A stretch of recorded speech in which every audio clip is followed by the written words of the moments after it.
اعوذ باللہ من الشیطان الرجیم بسم اللہ الرحمن الرحیم الحمد للہ الذی لا یحصی نعماہ العادون ولا یؤدی حقہ المجتہدون الذی لیس لصفتہ حد محدود ولا نعت موجود ولا اجل ممدود فطر الخلائق بقدرتہ فنشر الریاح برحمتہ الصلاة والسلام علی المہیمن علی رسلہ والخاتم لأوصیائہ والشافع الیہ والمکین لدیہ والمطاع فی ملکوتہ الأحمد من الأوصاف الأب القاسم محمد صلوات اللہم صل علی محمد وآل محمد وعجل فرجهم اجمعین وعلى اہل بیتہ الطیبین الطاہرین المعصومین المظلومین سیما بقیت اللہ فی ارض روحی وارواح العالمین لتراب مقدمہ فدا اما بعد فقد قال اللہ تبارک وتعالی فی القرآن المجید والفرقان الحمید وهو قوله الحق بسم اللہ الرحمن الرحیم وَيَدُعُ الْإِنسَانَ بِالشَّرِّ وَدُعَاءُهُ الْخَيْرِ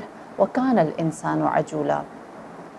پروردگار عالم سورہ اسراء آیت نمبر 11 ارشاد ہوتا ہے کہ جب انسان کبھی دل تنگ یا پریشان ہو کر دعا مانگنے لگتا ہے، جس طرح وہ شر کی دعا مانگنے لگتا ہے، جس طرح وہ اپنے لیے بھلائی کی دعا مانگتا ہے، یہ انسان بہت جلد باز اور بہت کم حوصلہ ہے، فوراً اپنے لیے اچھے اور برے کے نتیجے کو حاصل کرنا چاہتا ہے۔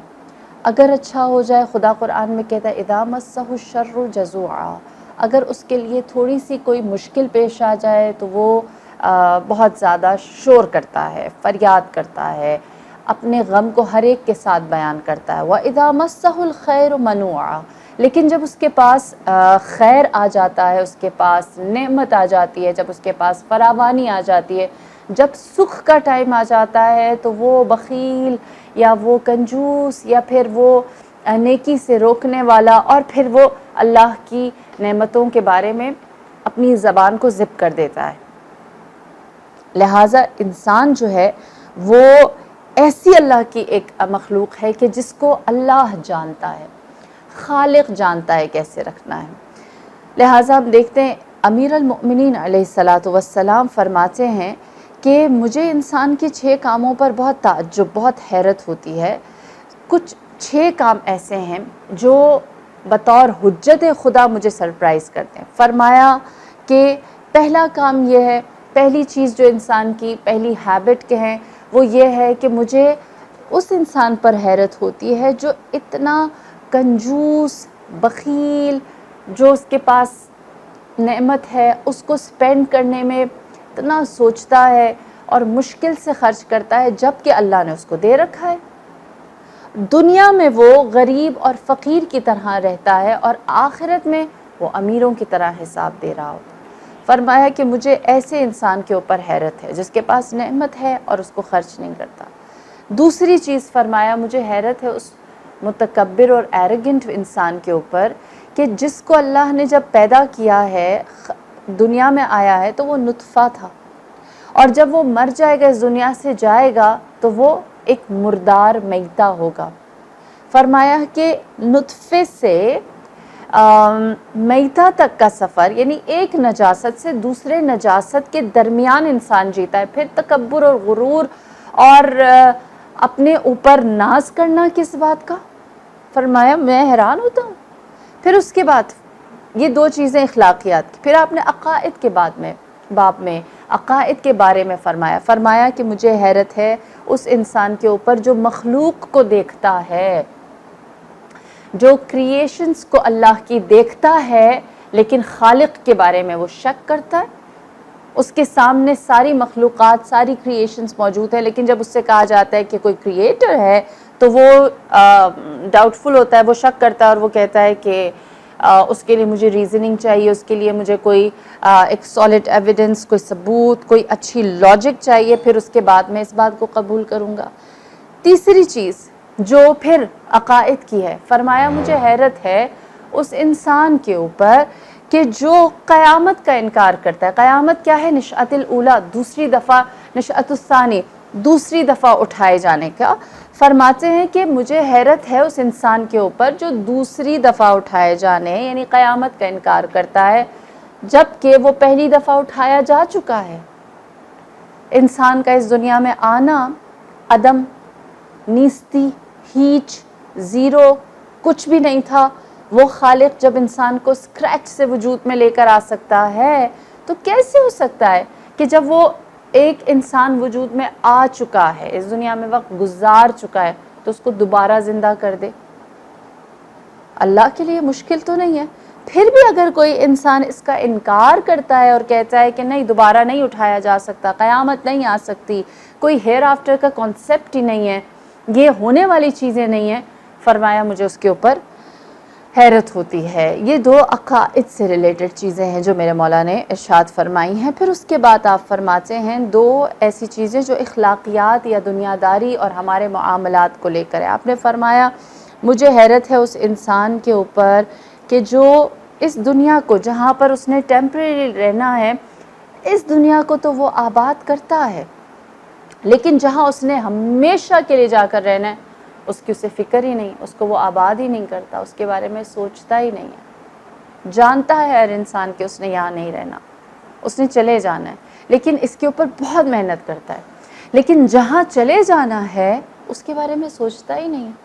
فرمایا کہ مجھے اس کے اوپر حیرت ہے۔ اور آخری چیز جو میرے نبی نے فرمایا، امیر المؤمنین نے فرمایا، آپ فرماتے ہیں کہ مجھے حیرت ہے اس انسان کے اوپر جو ہر روز موت کو دیکھتا ہے، موت کو آبزرو کر رہا ہوتا ہے، کہیں سے اس کو موت کی یاد، خبر، اب تو میڈیا کا زمانہ ہے، شاید ہی ہم کوئی ایسی باتیں نہ سنیں، اسپیشلی جس پینڈیمک سے ہم لوگ گزر چکے ہیں یا کچھ لوگ گزر رہے ہیں، ہر ایک کا اپنے اپنے ایریا کے مطابق، کہ موت کے بارے میں سنتا رہتا ہے، پھر بھی موت کو بھول جاتا ہے، پھر بھی یہ سوچتا ہے کہ مرنا دوسرے نے، میں نے نہیں مرنا۔ تو امیر المؤمنین کو ہمارے 6 ایکشنز جو ہیں وہ سرپرائز کرتے ہیں، حیران کرتے ہیں۔ آپ فرماتے ہیں کہ مجھے سمجھ میں نہیں آتی یہ انسان جس کو اللہ نے نعمتیں دے رکھی ہیں یہ بخل کیوں کرتا ہے؟ میری جان، ہم ان ساری چیزوں کو جو ہے وہ باری باری تھوڑا سا ڈیٹیل میں دیکھتے ہیں۔ پہلی چیز بخل ہے، انسان کا کنجوس ہونا ہے۔ ایک چیز ہے اور وہ اس کو استعمال کر سکتا ہے، لیکن وہ اس کی کنزمپشن میں اپنی توانائی یا اپنے اختیار کو استعمال نہیں کرتا، وہ بہت تھوڑا سا استعمال کرتا ہے۔ خدا قرآن میں کیا کہتا ہے؟ قُلْ مَنْ حَرَّمَ زِینَةَ اللَّهِ الَّتِي أَخْرَجَ لِعِبَادِهِ، کہیے لوگوں سے یا نبی کہ کون ہے جس نے اللہ کی حلال نعمتوں کو تم پر حرام کر دیا؟ زینت اللہ، نعمت اللہ کی زینت ہے جو تمہارے لیے حلال ہے، تمہارے لیے جائز ہے، تمہارے اختیار میں ہے، اس کو استعمال کرو۔ لہٰذا کوئی بھی چیز جو اللہ نے حلال قرار دی ہے اس کو استعمال کرنا زینت ہے، اس دنیا کی زینت ہے۔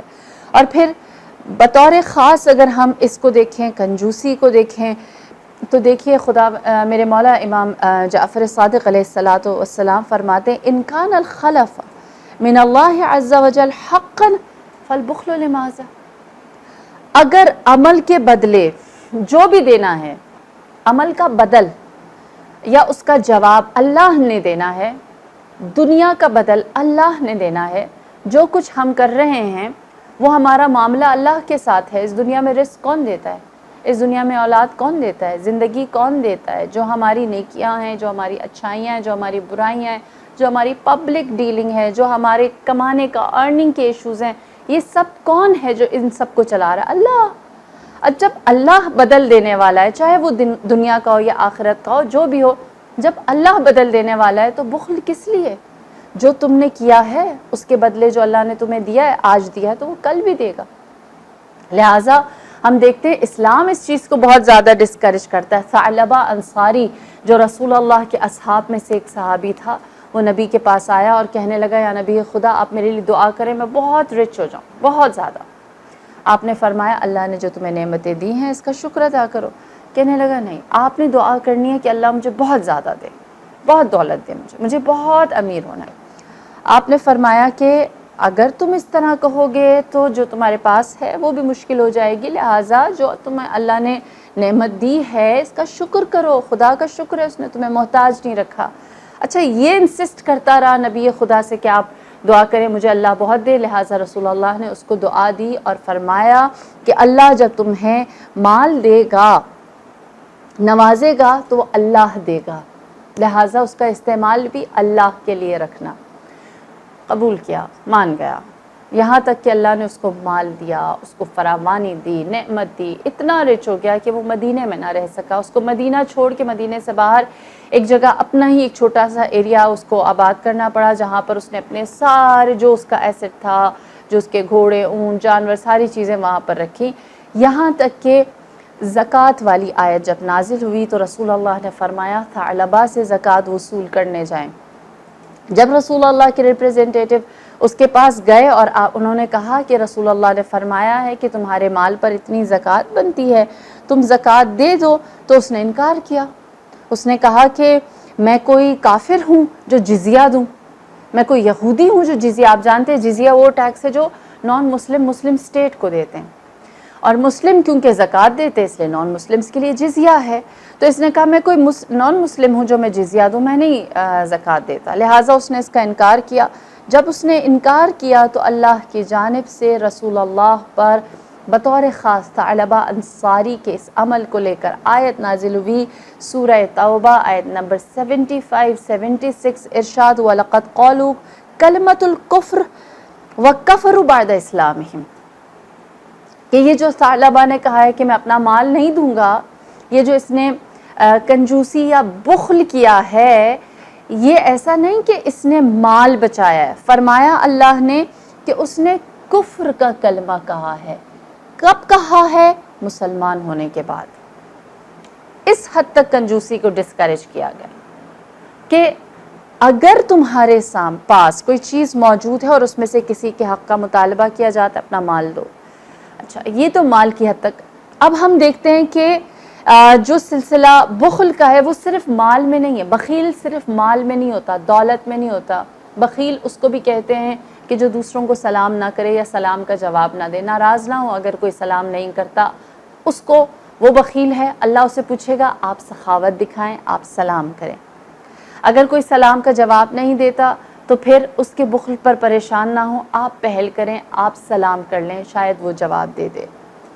بس اسی طرح جو لوگ رسول اللہ فرماتے ہیں کہ جو لوگ خدمت کرنے سے دامن بچاتے ہیں، اپنے آپ کو کمیونٹی سروسز کے لیے اویلیبل نہیں رکھتے، فرمایا وہ لوگ بھی کنجوس ہیں۔ جن کے پاس علم ہے اور وہ اپنے علم سے دوسروں کو فائدہ نہیں دیتے، وہ لوگ بھی کنجوس ہیں۔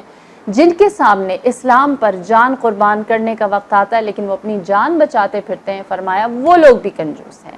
لہٰذا کنجوس صرف وہ نہیں ہے جو اپنے مال کو بچاتا ہے، جو اپنے اخلاق کو، جو اپنے علم کو، جو اپنے پوٹینشل کو اور پھر اپنی جان کو بھی ایک اچھے کاز کے لیے پیش نہ کرے، فرمایا یہ بھی انسان کے پاس بخل ہے، یہ بھی کنجوسی ہے۔ لہٰذا رسول اللہ کی حدیث سے آپ فرماتے ہیں البخیل بعید من اللہ، بعید من الجنہ و بعید من الناس، جو بخیل ہے وہ اللہ سے دور ہے، لوگوں سے دور ہے، جنت سے دور ہے۔ اور پھر اسی کے ساتھ فرمایا کہ جو سخی ہے، السخی قریب من اللہ، قریب من الناس و قریب من الجنہ۔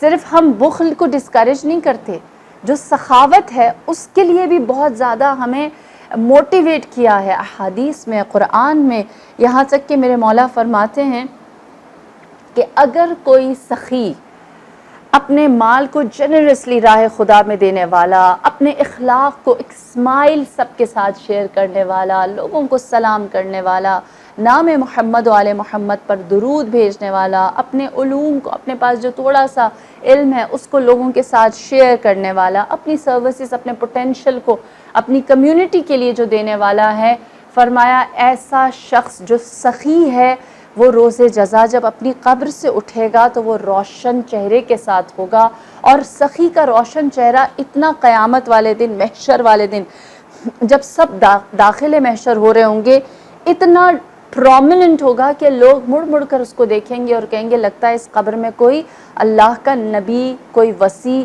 کوئی رسول سو رہا تھا۔ اس سے پوچھا جائے گا کہ تم نبی تھے اللہ کے؟ وہ کہے گا نہیں۔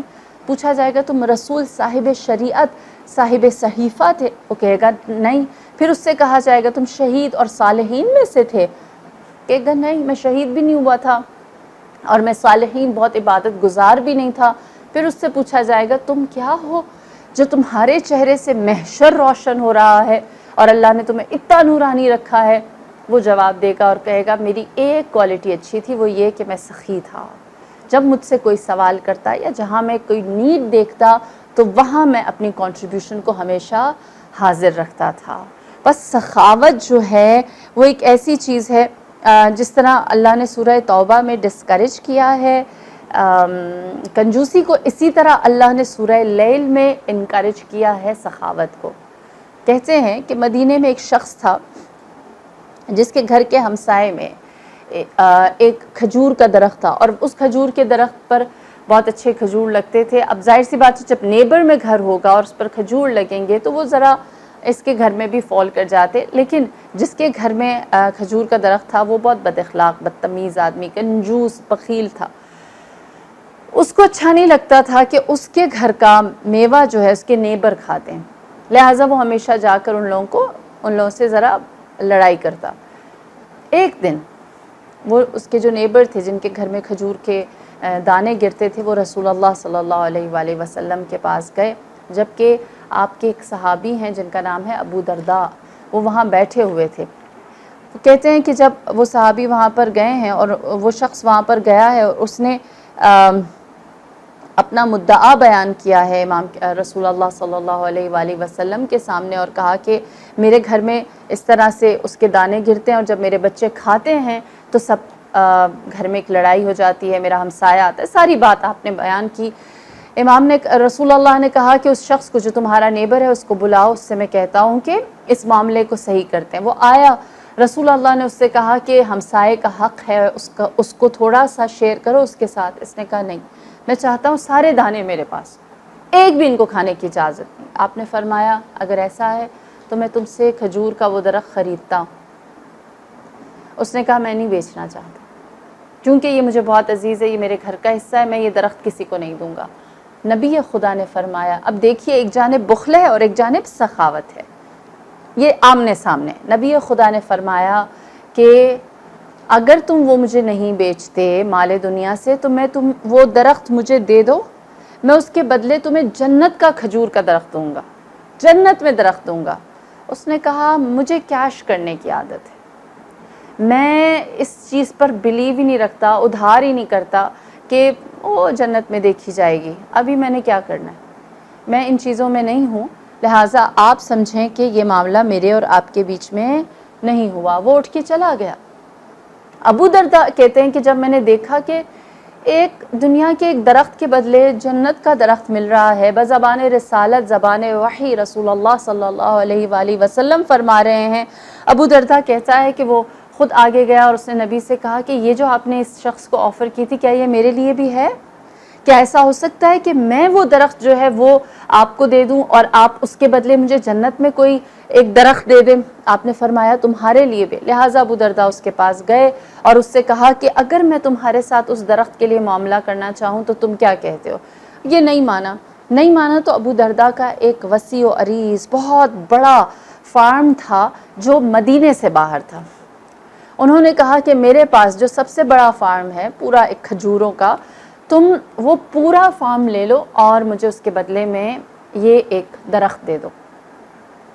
اس نے قبول کیا کہ مجھے اتنی بڑی زمین، اتنے سارے پھل، اتنا میرا بزنس، لہٰذا اس نے قبول کیا۔ اور ابو درداء نے اس کے ساتھ ریٹن میں سارا جب ایگریمنٹ ہو گیا تو نبی کے پاس لے کر آیا اور کہنے لگا کہ جو معاملہ تھا وہ ہو گیا، وہ میں نے پورا کر دیا، اب وہ درخت جو ہے اس میں سے جو پھل ہیں وہ جہاں بھی گریں وہ ہمسائے کھا سکتے ہیں۔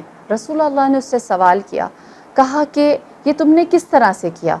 اس نے کہا جس طرح اللہ نے چاہا، میں نے جنت کا وہ درخت حاصل کرنے کے لیے اپنی جانب سے یہ کوشش، یہ ایفرٹ ڈال دی اور اللہ نے مجھے کامیاب کر دیا۔ اب آپ اپنا وعدہ وفا کریں، مجھے جنت میں آپ نے درخت دلانا ہے۔ رسول اللہ نے اس کو اب یہ ایگریمنٹ لے کر آیا تھا اس ہمسائے کے ساتھ، اس نیبر کے ساتھ، رسول اللہ نے بھی اس کو ایک ایگریمنٹ لکھ کر پیپر پر دیا اور فرمایا ابو درداء کو میں نے جنت کا ایک محل دیا۔ ابو درداء جو ہے وہ اس سند کو جو رسول اللہ نے اس کو ایک پیپر لکھ کر دیا تھا اس کو ہمیشہ اپنے ساتھ رکھتا اور اس نے وصیت کی، کہا کہ جب میں مر جاؤں گا تو میرے ساتھ اس کو دفن کر دیا جائے، یہاں تک کہ اس کے ساتھ اس کو دفن کیا گیا جب وہ مر گیا۔ جب اس مرنے کے بعد اس کی قبر پر گئے تو اس کی قبر پر ایک پیپر پڑا تھا جس میں لکھا تھا نبی نے اپنا وعدہ سچا کر دیا۔ لہٰذا جو سخی ہے وہ دینے پر جب آتا ہے تو وہ بے انتہا دیتا۔ ہم اہل البیت کی سیرت میں کیا دیکھتے ہیں؟ امام جعفر صادق علیہ السلام تمام ائمہ میں سب سے زیادہ آپ کے پاس باغات تھے، اور آپ کا جو سب سے بڑا باغ تھا وہ بہت اس کی باؤنڈریز کھلی تھی۔ آپ نے اپنے غلاموں سے کہا کہ اس باغ کے 10 دروازے بناؤ، ہر جانب ہوں۔ کیوں؟ تاکہ کسی کو اندر آنے کے لیے لمبا گھوم کے نہ آنا پڑے، اور جب کوئی یہاں سے اس باغ سے کچھ لے کے جانا چاہے تو وہ جب لے کر جانا چاہے تو اس کے پاس شارٹ کٹس ہوں، وہ یہ نہ سوچے کہ اتنا چل کے جانا پڑے گا تو کم لے جاؤں، وہ زیادہ سے زیادہ میرے باغ سے لے کر جائے۔ آپ کے غلام کہتے ہیں کہ آپ کے باغ میں سے 40% تھا جو آپ کے گھر آتا، اس 40% میں بھی آپ غریبوں کا حصہ نہیں، 60% باغ سے ہی لوگ لے جاتے، 40% امام جعفر صادق علیہ السلام کے پاس آپ کے گھر آتا، اور اس 40% میں بھی آپ جو فقراء مساکین اور ضرورت مند ہیں، جو انڈر پریولیج ہیں، ان میں تقسیم کر دیتے تو 10% آپ کے پاس بچ جاتا۔ اس 10% میں بھی ہر روز آپ کے گھر میں کوئی نہ کوئی مہمان ہوتا۔ سخاوت اس کو کہتے ہیں کہ جو آپ کے پاس ہے اس کو اس طرح سے راہ خدا میں دے دیں۔ جس طرح امام رضا علیہ السلام کا ایک شخص آپ سے سوال کرتا رہا، آپ اس کو دیتے رہے، اس قدر آپ نے عطا کیا، اس قدر اس کو دیا کہ روایت ہے کہ امام نے آخر میں اس کو اپنی قمیص اتار کر دے دی۔ گھر میں جو کچھ تھا امام جب دے چکے تو آخر میں امام نے اپنی قمیص دی۔ اس نے کہا کہ میرے لیے اتنا کافی ہے جو آپ نے مجھے دیا۔ امام نے فرمایا کہ اگر تم یہاں پر مجھے نہ روکتے تو میں کسی سے قرض کرتا اور تمہیں دیتا، لیکن تمہیں کبھی بھی یہاں سے خالی نہیں جانے دیتا۔ لہٰذا جو بخل ہے، جو کنجوسی ہے، وہ اللہ کے نزدیک انتہائی برا فعل ہے۔ دوسری چیز جو امام نے فرمایا کہ مجھے حیرت ہے اس انسان کے اوپر جو تکبر کرتا ہے، جو غرور کرتا ہے۔ انسان جس کا آغاز نطفہ یعنی نجاست، جس کا انجام میتہ مردار یعنی نجاست، اب یہ انسان کیا ہے؟ سورہ دار پروردگار عالم کہتا ہے هل اتى على الانسان حين من الدهر لم يكن شيئا مذكورا، قابل ذکر تو چیز ہی نہ تھی۔ انسان کیا ہے؟ امیر المؤمنین فرماتے ہیں انسان وہ مشین ہے، آسان زبان میں کہوں گی، وہ مشین ہے جو حلال کھاتی ہے اور اس حلال کو حرام میں بدل دیتی ہے، جو پاک چیز کو نجاست میں بدل دیتی ہے۔ انسان یہ چیز ہے۔ اللہ نے اس جلد کے اندر ہماری انسان کے بدن کو چھپایا ہوا ہے، کور کیا ہوا ہے۔ بدن انسان کیا ہے؟ یا نجاست ہے، یا بدبو ہے، یا کراہت ہے، اس کے سوا اور کچھ بھی نہیں ہے۔ انسان کے سر پر جو چیزیں آتی ہیں، جو اسکل کے اوپر آتی ہیں، آپ سب جانتے ہیں، کیا اسے کوئی پسند کرتا ہے؟ نہیں۔ انسان کے ماتھے پر جو پسینہ آتا ہے کوئی پسند نہیں کرتا، ناک سے جو نکلتا ہے کوئی پسند نہیں، منہ سے جو نکلتا ہے کوئی پسند نہیں، جسم پر جو اسمیل ہے وہ کسی کو نہیں، جو انسانی بدن کی اپنی ایک اسمیل ہوتی ہے۔ باقی جو نجاست ہے یا خون ہے، یہ ساری چیزیں کیا بتاتی ہیں؟ یا انسان نجس ہے، یا انسان بدبو ہے، یا پھر انسان جو ہے وہ کراہت ہے۔ پھر تکبر کس بات پر؟ جب نجاست سے نجاست تک کا ایک سفر ہے، بیچ میں انسان صرف یہ جو دورانیہ ہے وہ انا للہ و انا الیہ راجعون ہے، استغفر اللہ و اتوب الیہ، منہا خلقناکم و منہا نعیدکم و منہا نخرجکم تارۃ اخری، کہ اس زمین سے بنائے گئے ہیں، اسی میں پلٹا دیے جائیں گے، اسی میں واپس چلے جائیں گے، اور ایک دن اسی زمین سے دوبارہ ہمیں اٹھایا جائے گا۔ انسان کا اپنا وجود، اس کی ہستی ہیچ ہے، وہ کچھ بھی نہیں ہے۔ لہٰذا ہم تاریخ میں جو دیکھتے ہیں جنہوں نے غرور کیا، تکبر کیا، اپنے مال کے اوپر گھمنڈ کرتے رہے، ان کے ساتھ کیا ہوا؟ شداد نے کہا تھا میری جنت زیادہ پیاری ہوگی، کہاں گئی اس کی جنت؟ ابرہہ نے خانہ خدا پر حملہ کیا تھا اور کہا تھا کہ میں کعبے سے بہتر جگہ بناؤں گا اور سب لوگ ادھر آئیں گے۔ کیا ہوا اس کے ساتھ؟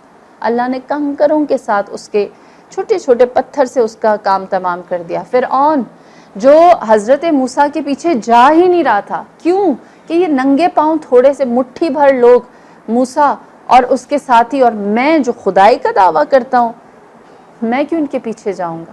اللہ نے کیا کیا؟ اسی موسیٰ اور اسی قوم موسیٰ کے سامنے اسی فرعون کو غرق دریا کیا۔ پھر کس لیے یہ غرور و تکبر کرتا ہے؟ ابو جہل جو رسول اللہ کے بارے میں ناسزا کہتا رہا، کبھی نعوذ باللہ جادوگر، کبھی کاہن، کبھی جادو مستقر کرنے والا، اور بے شمار ناسزا، کیا ہوا؟ جس فرد کی، ابو جہل جناب عبداللہ ابن مسعود، جن کی سب سے زیادہ اہانت اور انسلٹ ابو جہل کرتا تھا، وہی جناب عبداللہ ابن مسعود ابو جہل کے سینے پر بیٹھے اور اس کو قتل کیا۔ پھر کس لیے تکبر ہے؟ اگر کوئی ابرہہ ہے، اگر کوئی شداد ہے، اگر کوئی فرعون ہے، اگر کوئی ابو جہل جیسا رئیس ہے، کوئی بھی اس دنیا میں باقی نہ بچا۔ ہاں، بطور انسان ہمارے پاس ایک راستہ ہے کہ ہم عاجزی اور تواضع اور ہمبل رہیں۔ حضرت موسیٰ کے پاس ید بیضاء تھا، آپ نے اپنی حقانیت کو، اپنے حق پر ثابت ہونے کے لیے آپ نے ید بیضاء دکھایا ہے، لیکن فرعون کے اوپر اس کو استعمال نہیں کیا۔ اسی طرح رسول اللہ نے اعلان غدیر کیا، سامنے ایک شخص آیا اور اس نے کہا میں نہیں مانتا علی کی ولایت کو، اگر یہ اللہ کی طرف سے حکم ہے تو ابھی میرے اوپر عذاب واقع ہو جائے۔ اللہ نے عذاب بھیجا، نبی خدا نے کچھ نہیں کہا۔ اللہ نے اپنی قدرت کو دکھایا۔ طائف والوں نے رسول اللہ کو کتنی زیادہ اذیت دی، آپ نے اپنے ہاتھ بد دعا کے لیے نہیں اٹھائے، آپ ہمبل رہے۔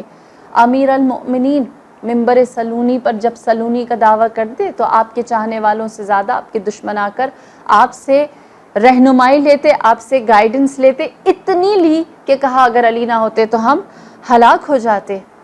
آپ اس حد تک ہمبل اور دوسروں کے لیے اچھا سوچنے والے ہیں کہ امیر المؤمنین نے اپنے قاتل کو خود نماز کے لیے جگایا۔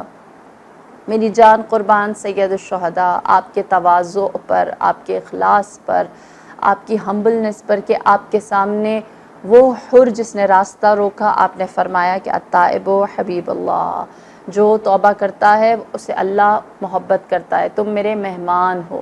لہٰذا ہم وہ کام کریں کہ جس سے ہمارے اندر تکبر ختم ہو سکتا ہے۔ وہ کون سے کام ہے؟ احادیث میں ہے کہ وہ ایکشن جس سے تکبر ختم ہو جاتا ہے، اگر غریبوں کے ساتھ بیٹھیں، اللہ وجود سے تکبر اور غرور کو نکال دیتا ہے۔ چھوٹے بچوں کو سلام کرنے سے تکبر ختم ہو جاتا ہے۔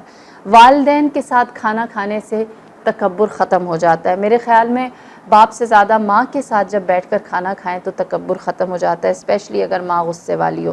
اور پھر اس کے بعد زمین پر بیٹھ کر کھانا کھانے سے تکبر ختم ہو جاتا ہے۔ قبور کی زیارات کرنے سے تکبر، احادیث کی روایت سے غریبوں کی ہمنشینی، بچوں کو سلام کرنا، والدین کی زیارت کرنا، ماں کے ساتھ والدین کے ساتھ بیٹھ کر کھانا کھانا اور زمین پر بیٹھ کر کھانا کھانا اور قبور کی زیارت کرنا انسان کو ہمیشہ تکبر سے، غرور سے نکال کر تواضع، عاجزی، انکساری اور ہمبلنس کی جانب لے کر آتا ہے۔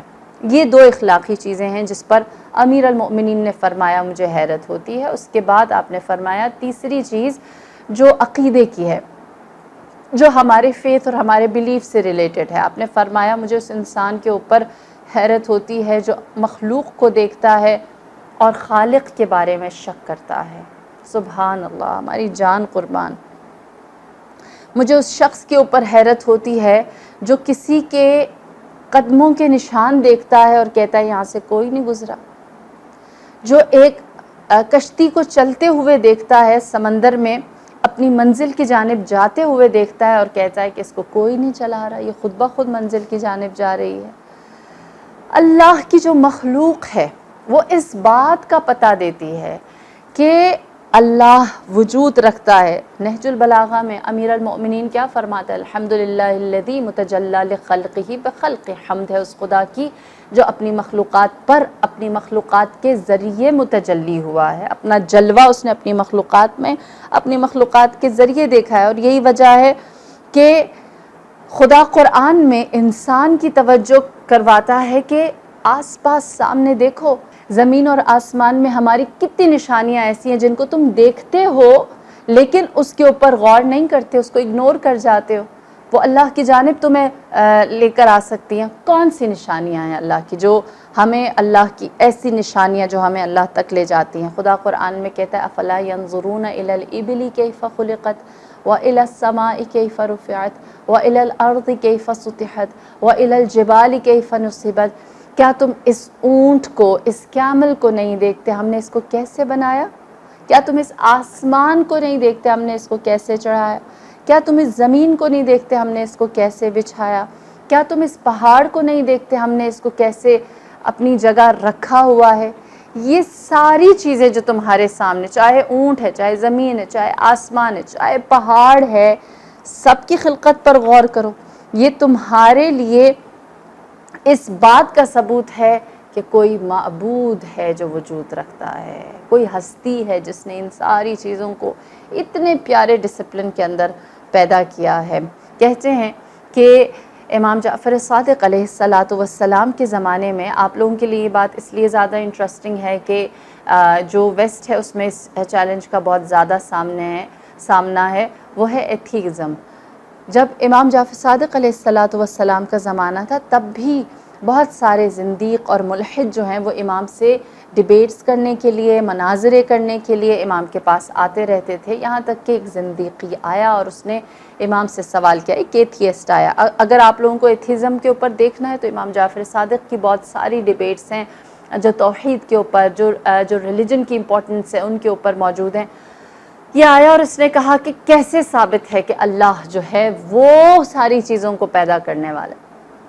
آپ نے فرمایا کہ اس کے لیے کوئی بہت مشکل فلسفی نہیں چاہیے، اگر تم اس کو سمپلی بھی دیکھو تو ایک انڈا جو صبح شام انسان کھاتا ہے، کہا ایک انڈا یہ قلعے کی مانند ہے، یہ کاسل کی طرح ہے، کوئی اس کے اندر نہیں گیا، کوئی اندر سے باہر نہیں آیا، لیکن اس کے اندر دو رنگ چلے گئے، اور وہ دو رنگ یعنی جو اس کا پیلا رنگ ہے وہ اور جو سفیدی ہے، انڈا دو رنگ کا ہوتا ہے نا، کہا اس کے اندر دو رنگ ہیں، دونوں ایک دوسرے کے ساتھ مکس نہیں ہوتے، اس کے اندر رہتے ہیں، اور ان دونوں کے درمیان ایک باریک سا اللہ نے پردہ رکھا ہے جس کو کوئی بھی نہیں ختم کر سکتا۔ آپ نے کہا یہ کیسے ہوا؟ کون تھا جو اس انڈے کے اندر گیا، اس شیل کو توڑ کے اس کے اندر دو رنگ اور ان کے درمیان وہ باریک سی ایک لیئر ڈال دی کہ جو وائٹ ہے وہ یلو یولک کے ساتھ اور وہ وائٹ کے ساتھ مکس نہ ہو، دونوں چیزیں اپنی جگہ ویسی ہی ثابت رہیں، اور اگر وہ رہتی ہیں توڑ دیتے ہیں تو کھا لیتے ہیں، اگر رہتی ہیں تو اس سے ایک اور روح پیدا ہو سکتی ہے، ایک اور وجود آ سکتا ہے، ایک مخلوق اس کے اندر موجود ہے۔ کون اس کے اندر گیا؟ لہٰذا اللہ تک پہنچنے کے لیے ہمیں بڑی بڑی کوئی سائنٹیفک چیزیں نہیں چاہیے، ایک چھوٹی سی چیز جو ہمارے درمیان موجود ہے وہی کافی ہے۔ جس طرح حضرت سلیمان نے ایک دفعہ اللہ سے سوال کیا، ایک چھوٹا سا انہوں نے انسیکٹ دیکھا جو روزانہ آتا تھا جاتا تھا، پوچھا کہ اللہ اتنی بڑی دنیا ہے، تو نے اس چھوٹے سے کیڑے کو کیوں بنایا ہے؟ تو اللہ نے جواب دیا اور کہا یہ میری حکمت ہے، یہ میرا وزڈم ہے، ہر چیز جو میں نے خلق کی ہے اس کے پیچھے ایک وزڈم ہے جس کو تم وقت آنے پر سمجھو گے۔ البتہ ایک بات ضرور ہے کہ جو ایک مخلوق ہے وہ دوسرے مخلوق کی تمام تر چیزوں سے، اس کے پورے وزڈم سے انفارمڈ نہیں ہوتی۔ پھر اللہ نے کہا اے سلیمان آج تم نے پہلی دفعہ مجھ سے پوچھا کہ یہ چھوٹا سا کیڑا اتنی بڑی دنیا میں کیا کر رہا ہے، اس کا کیا کام ہے، یہ ہو یا نہ ہو کیا فرق پڑتا ہے؟ یہ کیڑا ہر روز میرے سے پوچھتا ہے یہ اتنا بڑا انسان کیوں بنایا ہے؟ اگر یہ انسان ہو یا نہ ہو، تیری مخلوق تیری موجود میں کیا فرق پڑتا ہے؟ یہ دنیا تو ایسی ہی چلتی رہے گی۔ لہٰذا جو اللہ نے بنائی ہیں چیزیں ان کے پیچھے اس کی حکمت ہے، اگر کوئی چشم بصیرت کے ساتھ دیکھے تو اس میں اللہ نے اپنی نشانی علامت آیت کو رکھا ہے، اور یہی خدا تک پہنچنے کا ذریعہ ہے۔ ہماری جانیں قربان ان ہستیوں کے اوپر، باقی جو کچھ رہ گئے ہیں پوائنٹس ان کو میں نیکسٹ مجلس میں انشاءاللہ ڈیٹیل کے ساتھ بیان کروں گی۔ خداوند کریم ہماری اس مختصر سی توفیق کو قبول کرے۔ ہماری جانیں قربان سرزمین کربلا کے ان عظیم شہداء کے اوپر، ہم سب جانتے ہیں کہ جنہوں نے نہ صرف اپنی جان کو سخاوت کے ساتھ راہ خدا میں پیش کیا، اس کے لیے دل باز دست باز رہے کہ دل و جان سے کثرت اور فراوانی کے ساتھ جو کچھ ہے، حسین سے بڑا سخی کوئی نہیں۔ نہ صرف آپ نے اصحاب دیے، یاران دیے، اعوان دیے، آپ نے جوان دیے، حتیٰ جناب علی اصغر اور جناب سکینہ کو بھی راہ خدا میں رکھا۔ اس سے بڑی سخاوت آپ نے عالم آخرت، عالم انسانیت میں کبھی دیکھی ہے کہ سب کچھ دے دیا؟ مال و اسباب کیا ہیں اگر علی اکبر جیسا بیٹا کوئی دے دے؟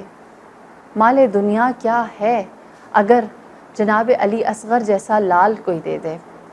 اور اسی طرح ہم دیکھتے ہیں کہ یہ ہستیاں اپنی جانب سے تواضع، خضوع، خشوع اور ہدایت کا وہ مینارہ ہے کہ اگر دوست میدان میں موجود نہیں ہے تو اس کو بلایا جاتا ہے، اور اگر کوئی عثمانی العقیدہ، جناب زہیر بن قین عثمانی العقیدہ تھے، اپنا امام سے دامن بچاتا ہے تو اس تک حق کا پیغام پہنچاتے ہیں اور اس کو اپنے ساتھ شامل کر لیتے ہیں۔ اگر کوئی فرد توبہ کرنے کی نیت سے شب عاشور پاس آتا ہے تو آپ کا تواضع انکساری ہے کہ اس کو قبول کر لیتے ہیں۔ ہماری جان قربان اس اعلیٰ اخلاقیات صاحب کربلا پر، ساکن کربلا پر، کہ زانو آپ کا آپ کے غلام کے لیے بھی ہے، آپ کے ساتھی کے لیے بھی ہے، آپ کے صحابی کے لیے بھی ہے، آپ کی اولاد کے لیے بھی ہے۔ سب کو آپ نے اس بہترین مساوات کے ساتھ ٹریٹ کیا کہ تاریخ عالم اس پر گواہ ہے۔ ہماری جان قربان اس ہستی پر جس نے سرزمین کربلا میں اعلیٰ مثال قائم کی، اور پھر آج کا دن جو ہم اس نسبت کے ساتھ تاریخ میں یاد کرتے ہیں کہ 13 محرم، جب 3 دن سے بے گور و کفن پڑے ہوئے لاشیں، جن کا کوئی والی، جن کا کوئی وارث، جن کا کوئی نام لینے والا، جن کا کوئی پوچھنے والا نہ تھا، ان کی تدفین کے لیے معجزے سے دیکھیے، یہ بات ہمارے لیے اپنی جگہ سمجھنا ایکولی امپورٹنٹ ہے کہ کیا ایک امام ایک وقت میں مختلف جگہ پر ہو سکتا ہے؟ اللہ نے ایک امام کو یہ اعجاز، یہ کرامت عطا کی ہیں، اور یہ ان کی نبوت کے اختیارات میں سے ایک اختیار ہے کہ جو نبوت یا امامت کی ضرورت میں سے ایک ضرورت ہے کہ جس کی بنیاد پر ان کو یہ اختیار دیا گیا ہے۔ جیسے اگر ہم کسی اسکول میں جائیں تو کیا اسٹوڈنٹ اور ٹیچر دونوں کے پاس ایکول رائٹس ہوتے ہیں؟ دونوں کے پاس ایکول اتھارٹی ہوتی ہے؟ کیا دونوں کے پاس ایک جیسا ڈسپلن ہوتا ہے؟ کیا دونوں کے پاس ایک جیسے رولز ریگولیشنز ہوتے ہیں؟ استاد کلاس میں استاد ہوتا ہے اور شاگرد اسٹوڈنٹ کلاس میں اسٹوڈنٹ ہوتا ہے۔ دونوں اپنی اپنی کیپیسٹی، دونوں اپنے اپنے ڈومین میں ہوتے ہیں۔ لہٰذا جو میرا ڈومین ہے، جو میرا پوٹینشل ہے، وہ بطور مقتدی ہے، بطور فالوور ہے، اور جو امام کی کیپیبلٹیز ہیں وہ بطور رہبر، لیڈر، بطور امام معصوم صاحب عصمت ہے۔ لہٰذا ہم کسی امام کی لمبی زندگی پر کویسچن نہیں کر سکتے کہ کیسے 1200 سال سے ایک وجود زندہ ہے، کیا اس کی ہڈیاں، ہم تو 70 سال میں بوڑھے ہو جاتے ہیں۔ تو ایک امام اتنے عرصے میں ان کے وجود پر کوئی فرق نہیں آیا۔ یہ ایکچولی امام کی ذات یا ایک انڈیویجول کے اوپر کویسچن نہیں ہے، امام اللہ کا نمائندہ ہے، امام اللہ کا رہبر ہے، اللہ کا خلیفہ ہے۔ اور جب ہم امام پر سوال کرتے ہیں تو ہم اللہ کی قدرت پر سوال کرتے ہیں کہ کیا امام اللہ اپنے نمائندے، اپنے خلیفہ کے لیے یہ کر سکتا ہے؟ کیا اللہ کے اختیار میں ہے، کیا اللہ کی قدرت میں ہے کہ وہ ایک انسان کو 1000 سال سے زیادہ کی زندگی دے دے؟ کیا اللہ یہ کر سکتا ہے کہ ایک ہی انسان کا جسم ایک وقت میں کوفہ میں بھی ہو اور ایک وقت میں وہ کربلا بھی پہنچے؟ اسی لیے باعجاز امام زین العابدین علیہ السلام کربلا تشریف لائے اور آپ نے اپنے فرائض ادا کیے۔ تاریخ گواہ ہے، قبیلہ بنی اسد آج بھی روز عاشورہ اپنی سلامی دینے سرزمین کربلا پہنچتا ہے۔ 1400 صدیاں بیت گئیں، لیکن 1400 صدیوں میں یہ ریت، یہ طریق، یہ کلچر باقی ہے کہ جنہوں نے اس بات کو اپنی آنکھوں سے مشاہدہ کیا تھا، خود وٹنس ہوئے تھے کہ امام حسین کے لاشے کو دفنایا جا رہا ہے۔ تاریخ گواہ ہے کہ 3 دن سے وہ لاشیں سرزمین کربل میں پڑے تھے۔ قبیلہ بنی اسد کی عورتوں نے اپنے مردوں کی غیرت کو جگایا۔ مرد جب دفنانے کے لیے آئے، ابھی انہوں نے لاشوں کو ہاتھ ہی لگایا تھا کہ کہتے ہیں کہ انہوں نے دیکھا کہ ایک سوار ہے جو آ رہا ہے۔ سوار کو آتے ہوئے دیکھا تو رک گئے، پوچھا تم کون ہو؟ کہا کہ میں اپنا فرض پورا کرنے کے لیے آیا ہوں، جیسے میں تمہیں امر کروں، جیسے میں تمہیں بتاتا جاؤں ویسے مجھے فالو کرتے رہنا۔ یہاں تک کہ امام حکم دیتے گئے، آپ نے ایک جگہ سے زمین ہٹائی تو وہاں پر قبر تیار ملی۔ آپ نے تمام شہداء کو اس کے اندر، شہدائے بنی ہاشم کو گنج شہیدہ میں دفن کیا۔ پھر اس کے بعد آپ سوئے فرات چلے، آپ نے زمین ہٹائی تو وہاں پر آمادہ قبر ملی جہاں پر آپ نے ابو الفضل العباس کی تدفین کی۔ پھر اس کے بعد اس مقام پر آئے جہاں قبر سید الشہداء ہے، آپ نے زمین ہٹائی، قبر آمادہ ملی، لہٰذا آپ نے جناب سید الشہداء کی پامال لاشیں کو اس کے اندر دفنایا۔ کہتے ہیں بہت دیر امام زین العابدین اس قبر کے اندر بیٹھے رہے اور شدید گریہ کرتے رہے۔ جب آپ امام سے سوال کیا اور کہا آپ کیوں باہر نہیں آ رہے، تو امام نے باہر آ کر بتایا اور فرمایا کہ میں اپنے بابا سے معافی مانگ رہا تھا، میں اپنے بابا سے اس بات پر معافی مانگ رہا تھا کہ آداب دفن میت یہ ہیں کہ جب کسی میت کو دفن کیا جاتا ہے تو اس کا چہرہ قبلے کی جانب کر دیتے ہیں، اور اس کے چہرے کو قبلے کی جانب کرنے کے بعد، اس کو تلقین کرنے کے بعد اس کے چہرے پر، اس کے سر کے حصے پر اس کی قبر کی خاک کو ڈال کر اس سے وداع کرتے ہیں۔ کہتے ہیں امام کہ جب میں یہ آداب پورے کرنا چاہ رہا تھا تو وہ لاشا جس پر سر نہ تھا، لہٰذا میں نے مولا اپنے بابا کے جسم کو سوئے قبلہ کیا۔ پھر اس کے بعد میں نے چاہا کہ میں تلقین کروں، تو میں نے جب آپ کے شانہ اطہر پر ہاتھ رکھا تو آپ نے فرمایا کہ اس شانے کے اندر کوئی ایسا وجود ہڈی کا موجود نہ تھا کہ میں امام کے شانے کو حرکت دیتا۔ آپ جانتے ہیں نا میت کے شانے کو حرکت دی جاتی ہے۔ فرماتے ہیں میرے بابا کا جسم اطہر نرم ہو چکا تھا۔ پھر فرماتے ہیں کہ میں نے چاہا کہ آخری دفعہ جو تلقین یا جو سوئے راہ آخرت روانہ کرتے ہیں اس کا بھی فرض، اس کا بھی ادب پورا کروں، خاک ڈالوں ان کے چہرے پر اور ان سے وداع کروں، لیکن وہ چہرہ نازنین نہ تھا، اس بدن کے اوپر سر موجود نہ تھا۔ فرماتے ہیں میں نے گریہ اس لیے کیا کیونکہ میں وہ خاک سوکھی رگوں پر ڈال کر اپنے بابا سے وداع کرتا رہا۔ لعنت اللہ علی القوم الظالمین وسيعلم الذين ظلموا أي منقلب ينقلبون إنا لله وإنا إليه راجعون۔ بسم الله الرحمن الرحيم۔ اللهم ادخل على أهل القبور السرور، اللهم اغن كل فقير، اللهم اشبع كل جائع، اللهم اكس كل عريان، اللهم اقض دين كل مدين، اللهم فرج عن كل مكروب، اللهم رد كل غريب، اللهم فك كل أسير، اللهم اصلح كل فاسد من امور المسلمين، اللهم اشف كل مريض، اللهم سد فقرنا بغناك وغير سوء حالنا بحسن حالك واغننا من الفقر انك على كل شيء قدير، آمين يا رب العالمين۔